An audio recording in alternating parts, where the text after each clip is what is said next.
bahçeye, ciger, kebapçı mı olacak? Kelep kebabı. Abi mi? Kelep kebabı, ciger kebabı. Buyurun, buyurun. Abi begele kırma var. Buyurun abi, buyurun, buyurun, buyurun. Evvel meşoran û dûkela kulgel xwe bênek xweş bi ser Amedê dixe ji menqalên kezefirôşên bajêrin.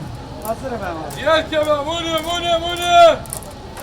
Gorî zanyariyên ji jûra qesabên Amedê hatine ragihandin sê roj berî cejnê li bajêr herî kêm 9000 pez hatine serjêkirin û kezeba wan pezan jî ji bo pêşwazîkirina geştyaran û xelkên bajêr li kezefirôşên Amedê hatine dabeşkirin.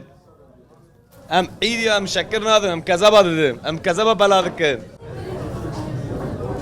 Her wiha hat diyarkirin ku geştyarên seredana bajêr jî kirine di çar rojên ewliyê cejnê da zêdetirî 20 ton kezeb xwarine.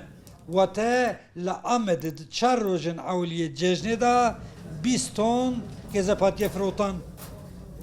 خالي محمد ولا خالي محمد خالي محمد bavê min e. Em jî wek xalê Mihemed sê şûbeyên me hene. Yek ya min, du jê birayên min in. Me her yekî 1 kilo nîv kezeb firotiye heta niha. Hema 4-4.5 kilo kezeb hatiye firotan. Mêvanên me gelekin, geştyarên biyanî xwe cihî gelekin me jî firot. Em ji rewşê gelekî kêfxweşin. Em dixwazin herkes were Amedê bibîne.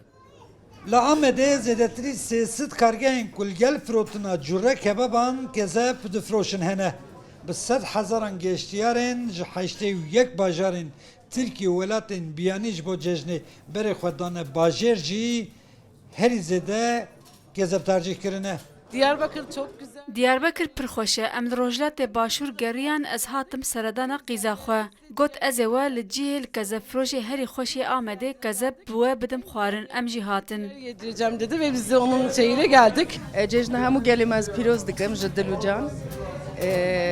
Yani rastî jî paytext pir xweş e li vê derê wextê em tên bi cere yekemîn ku qîza min viyan û neviyê min lorîn em bi hev re hatine dixwazim nîşandim û belkî sibê em ê ji her ne Mêrdînê li wê derê jî binêrin. مش قزل تباتنا جمردينه ما تجبو جيرايا بخونم يعني Çiqas xwar çend porsiyon? بورسيون ني بخور ابي Têrbûyî. Ulan xala tam rudinim. Hatime mivanî lideri.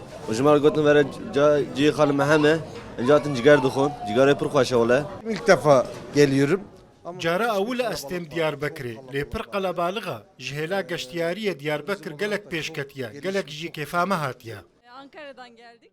ام ji Enqerayê hatine niha em hatin kezebê bixwin. İnşallah em biacibînin. Nizanim ez zêde ji kezebê hez nakem lê min got ez li cihî wî biceribînim. Gezeba Amedê ew cure xwarine ku bi şêwaza çêkirin û servîskirina xwe nîşaneya artnîgariyê wergirtiye û li ser navê Amedê hatiye tomarkirin. Salane bi 100,000 geştyar tenê ji bo tehmkirina vê xwarinê û hilmijandina bêhna dîroka bajêr rêya xwe bi Amedê dixin û ji gastronomiya dewlemend ya bajêr rûpelek nû li rojnivîska emrê xwe zêde dikin. Abdülselam Akinci Ruda, Ahmet.